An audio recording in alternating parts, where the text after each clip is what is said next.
Malayalam big boss season 7 ലൈവിൽ ഇപ്പോൾ നടന്നുകൊണ്ടിരിക്കുന്നത്. അങ്ങനെ ജിസേൽ വരികയാണ്. ജിസേൽ ആദിലേനോട് പറയുന്നുണ്ട്, ഞാൻ പോയി പാത്രങ്ങളെല്ലാം കഴുകി, നീ പോയി കഴുകുമെന്ന് പറയുന്നുണ്ട്.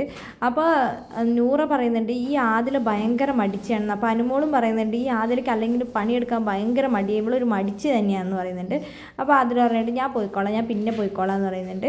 അപ്പോൾ നൂറ പറയുന്നുണ്ട്, വെസൽ ടീമിൽ നിന്ന് കഴിഞ്ഞാൽ ഈ ജിസേലൊക്കെ കിച്ചണിലാണെങ്കിൽ നമ്മൾ എന്തോരം പാത്രം കഴുകി, ഇവളൊരു കുന്നു പോലെയാണ് പാത്രങ്ങൾ കൊണ്ടുപോയി കൂട്ടിയിടുന്നത്.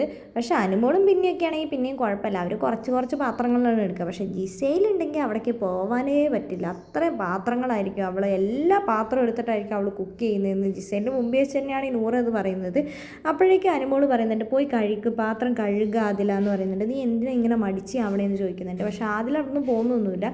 അനീഷേട്ടൻ പോയി ജിഷനെയും വിളിക്കുന്നുണ്ട്. ജിഷനും അവിടെ നിന്ന് പാത്രം കഴുകാൻ വരില്ല എന്നാണ് പറയുന്നത്. എന്താണെങ്കിലും അനീഷേട്ടനും അതേപോലെ തന്നെ ജിസേലും ഡാൻസൊക്കെ കളിച്ച് അനീഷേട്ടനെ പാത്രം കഴുകാനൊക്കെ പഠിപ്പിച്ചു കൊടുത്ത് സ്റ്റെപ്പൊക്കെ ഇട്ട് വളരെ രസകരമായി തന്നെ അവർ ആ പാത്രം പകുതിയോളം കഴുകി വെക്കുകയും ചെയ്തിട്ടുണ്ട്.